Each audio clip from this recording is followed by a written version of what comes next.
ಎಲ್ರಿಗೂ ನಮಸ್ಕಾರ. Welcome back to Sandhya Shetty's kitchen. ಇವತ್ತೊಂದು ಸ್ಪೆಷಲ್ ಫಿಶ್ ಮಸಾಲ ರೆಸಿಪಿನ ಶೇರ್ ಮಾಡ್ತಾ ಇದ್ದೀನಿ. ತುಂಬಾ ಟೇಸ್ಟಿಯಾಗಿ ಬರುತ್ತೆ. ಯಾವ ಮೀನಾದರೂ ತೊಗೊಳ್ಬೋದು. ಇದಕ್ಕೆ ರೆಸಿಪಿ ಈಸಿ ಆಗಿದೆ, ಬಟ್ ರುಚಿ ಮಾತ್ರ ತುಂಬಾ ಚೆನ್ನಾಗಿ ಬರುತ್ತೆ. ಬನ್ನಿ ಹಾಗಿದ್ರೆ ಯಾವ ರೀತಿ ಮಾಡೋದಂತ ನೋಡೋಣ. ನಾನಿಲ್ಲಿ ಅರ್ಧ kg ಆಗುವಷ್ಟು ಕೊಡವಾಯಿ ಮೀನನ್ನು ತೊಗೊಂಡಿದ್ದೀನಿ. ಬೇರೆ ಯಾವುದೇ ಮೀನನ್ನು ತೊಗೊಳ್ಬೋದು. ಫಸ್ಟಿಗೆ ಇದನ್ನು ಮ್ಯಾರಿನೇಟ್ ಮಾಡ್ಕೊಳ್ಳೋಣ. ರುಚಿಗೆ ತಕ್ಕಷ್ಟು ಉಪ್ಪು ಹಾಕ್ಕೊಳ್ಳಿ. ಹಾಗೆಯೇ ಒಂದು 1/4 ಚಮಚ ಆಗುವಷ್ಟು ಅರಿಶಿನ ಪುಡಿನ ಸೇರಿಸ್ಬಿಟ್ಟು ಚೆನ್ನಾಗಿ ಮಿಕ್ಸ್ ಮಾಡಿ ಇದನ್ನ ಒಂದು 15ರಿಂದ 20 ನಿಮಿಷ ಆದ್ರೂ ಮ್ಯಾರಿನೇಟ್ ಮಾಡ್ಕೊಳ್ಬೇಕು. ಇದು ಮ್ಯಾರಿನೇಟ್ ಆಗುವಷ್ಟರಲ್ಲಿ ನಾವು ಮಸಾಲೆ ರೆಡಿ ಮಾಡ್ಕೊಳ್ಳೋಣ.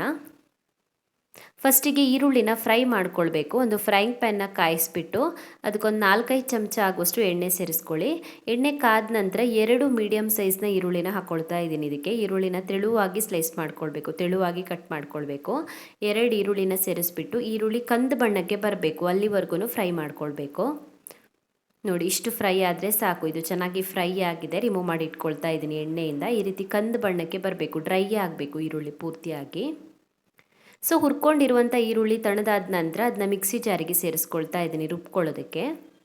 ಇದಕ್ಕೆ ಇವಾಗ 1 ಇಂಚ್ ಆಗುವಷ್ಟು ಶುಂಠಿನ ಕಟ್ ಮಾಡಿ ಹಾಕ್ಕೊಳ್ತಾ ಇದ್ದೀನಿ. ಒಂದು 15 ಎಸ್ಲು ಆಗುವಷ್ಟು ಬೆಳ್ಳುಳ್ಳಿನ ಹಾಕ್ಕೊಳ್ಬೇಕು. ನಾನು ಇದಕ್ಕೆ ಒಂದು ಇಡೀ ಬೆಳ್ಳುಳ್ಳಿ ಗಡ್ಡೆನ ತೊಗೊಂಡಿದ್ದೀನಿ.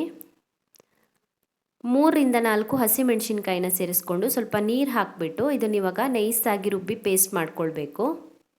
ನಂತರ ಒಂದು ಬಾಣಲಿನ ಕಾಯಿಸ್ಬಿಟ್ಟು ಅದಕ್ಕೊಂದು 4ರಿಂದ 5 ಟೇಬಲ್ ಸ್ಪೂನ್ ಆಗುವಷ್ಟು ಎಣ್ಣೆ ಹಾಕ್ಕೊಳ್ಳಿ. ಎಣ್ಣೆ ಕಾದ ನಂತರ ಇದಕ್ಕೊಂದು ಸ್ವಲ್ಪ ಕರಿಬೇವಿನ ಎಲೆಗಳನ್ನು ಸೇರಿಸ್ಕೊಳ್ಬೇಕು. ಹಾಗೆಯೇ ನಾವು ರುಬ್ಬಿ ಪೇಸ್ಟ್ ಮಾಡಿ ಇಟ್ಕೊಂಡಿರುವಂಥ ಈರುಳ್ಳಿನ ಸೇರಿಸ್ಕೊಳ್ಬೇಕು, ಈರುಳ್ಳಿ ಪೇಸ್ಟನ್ನು. ಇದನ್ನು ಇವಾಗ ಸ್ವಲ್ಪ ಹೊತ್ತು ಎಣ್ಣೆಯಲ್ಲಿ ಫ್ರೈ ಮಾಡ್ಕೊಳ್ಳೋಣ. ಒಂದು 2 ನಿಮಿಷ ಆದ್ರೂ ಎಣ್ಣೆಯಲ್ಲಿ ಫ್ರೈ ಮಾಡ್ಕೊಳ್ಬೇಕು. ಉರಿನ ಮೀಡಿಯಮ್ ಫ್ಲೇಮಲ್ಲಿ ಇಟ್ಕೊಳ್ಳಿ. ಮೀಡಿಯಮ್ ಫ್ಲೇಮಲ್ಲಿ ಒಂದು 2 ನಿಮಿಷದವರೆಗೂ ಫ್ರೈ ಮಾಡ್ಕೊಳ್ಳಿ. ಇದು ಫ್ರೈ ಆದ ನಂತರ ಇದಕ್ಕೆ ಇವಾಗ ಮಸಾಲೆ ಐಟಮ್ಸ್ ಹಾಕ್ಕೊಳ್ಳೋಣ. ಫಸ್ಟಿಗೆ 1 ಟೇಬಲ್ ಸ್ಪೂನ್ ಆಗುವಷ್ಟು ಖಾರದ ಪುಡಿ ಹಾಕ್ಕೊಳ್ಳಿ. 1 ಟೇಬಲ್ ಸ್ಪೂನ್ ಆಗುವಷ್ಟು ಧನಿಯಾ ಪುಡಿ, ಅರ್ಧ ಟೇಬಲ್ ಸ್ಪೂನ್ ಆಗುವಷ್ಟು ಗರಂ ಮಸಾಲೆ ಪುಡಿ ಮತ್ತು 1/4 ಟೇಬಲ್ ಸ್ಪೂನ್ ಆಗುವಷ್ಟು ಕಾಳು ಮೆಣಸಿನ ಪುಡಿನ ಸೇರಿಸ್ಕೊಳ್ಬೇಕು. ಹಾಗೆಯೇ ರುಚಿಗೆ ತಕ್ಕಷ್ಟು ಉಪ್ಪನ್ನು ಸೇರಿಸ್ಕೊಳ್ಬೇಕು. ಮತ್ತೆ ಸ್ವಲ್ಪ ಹೊತ್ತು ಫ್ರೈ ಮಾಡ್ಕೊಳ್ಳೋಣ. ಮತ್ತೆ ಒಂದು 2ರಿಂದ 3 ನಿಮಿಷದವರೆಗೂ ಮೀಡಿಯಮ್ ಫ್ಲೇಮಲ್ಲಿ ಫ್ರೈ ಮಾಡ್ಕೊಳ್ಬೇಕು. ಫ್ರೈ ಆದ ನಂತರ ಇದಕ್ಕೆ ಇವಾಗ 1/4 ಕಪ್ ಆಗುವಷ್ಟು ಹುಣಸೆ ಹಣ್ಣಿನ ರಸ ಹಾಕ್ಕೊಳ್ತಾ ಇದ್ದೀನಿ. ಅರ್ಧ ಲೋಟ ಆಗುವಷ್ಟು ನೀರನ್ನು ಹಾಕ್ಕೊಳ್ಬೇಕು. ಸೊ ನೀರು ಮತ್ತು ಹುಣಸೆ ಹಣ್ಣಿನ ರಸ ಸೇರಿಸ್ಬಿಟ್ಟು ಚೆನ್ನಾಗಿ ಮಿಕ್ಸ್ ಮಾಡ್ಕೊಳ್ಳಿ. ಮಿಕ್ಸ್ ಮಾಡ್ಕೊಂಡ ನಂತರ ಇದಕ್ಕೆ ಇವಾಗ ನಾವು ಮ್ಯಾರಿನೇಟ್ ಮಾಡಿ ಇಟ್ಕೊಂಡಿರುವಂಥ ಮೀನನ್ನು ಹಾಕ್ಕೊಳ್ಳೋಣ. ಮತ್ತು ಉಪ್ಪು ಬೇಕಿದ್ರೆ ಸೇರಿಸ್ಕೊಳ್ಬೋದು. ನೋಡಿಬಿಟ್ಟು ಉಪ್ಪು ಹಾಕ್ಕೊಳ್ಳಿ. ಉಪ್ಪು ಬೇಕಿದ್ರೆ ಮಾತ್ರ ಹಾಕ್ಕೊಳ್ಳಿ. ಮೀನಿಗೂ ಕೂಡ ಸ್ವಲ್ಪ ಉಪ್ಪು ಹಾಕ್ಕೊಂಡಿದ್ದೀವಿ. ಮೀನನ್ನು ಸೇರಿಸ್ಬಿಟ್ಟು ಚೆನ್ನಾಗಿ ಮಿಕ್ಸ್ ಮಾಡಿ ಇದನ್ನ ಇವಾಗ ಮುಚ್ಚಳ ಮುಚ್ಚಿಬಿಟ್ಟು ಒಂದು 10 ನಿಮಿಷ ಆದ್ರೂ ಕುದಿಸ್ಕೊಳ್ಬೇಕಾಗತ್ತೆ. 10ರಿಂದ 15 ನಿಮಿಷದವರೆಗೂ. ಸೊ ಒಂದು 10 ನಿಮಿಷದವರೆಗೂ ಕುದಿಸ್ಕೊಂಡಿದ್ದೀನಿ. ಮೀನು ಚೆನ್ನಾಗಿ ಬೆಂದಿದೆ ಮತ್ತು ಗ್ರೇವಿ ಕೂಡ ಚೆನ್ನಾಗಿ ಕುಕ್ ಆಗಿದೆ. ನಾವು ಹಾಕಿರುವಂಥ ಎಣ್ಣೆ ಸಪ್ರೇಟಾಗಿ ಮೇಲ್ಗಡೆಗೆ ಬಂದಿದೆ ನೋಡಿ.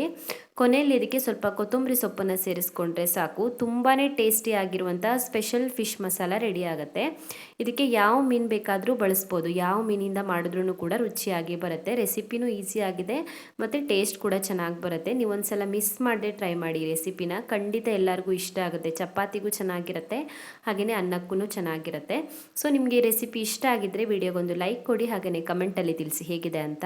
ಇನ್ನೂ ಹೆಚ್ಚಿನ ವಿಡಿಯೋಗಳಿಗೆ ನನ್ನ ಯೂಟ್ಯೂಬ್ ಚಾನಲನ್ನು ಸಬ್ಸ್ಕ್ರೈಬ್ ಮಾಡ್ಕೊಳ್ಳಿ. ಹಾಗೆಯೇ ನನ್ನನ್ನು ಫಾಲೋ ಮಾಡೋದನ್ನು ಮರಿಬೇಡಿ.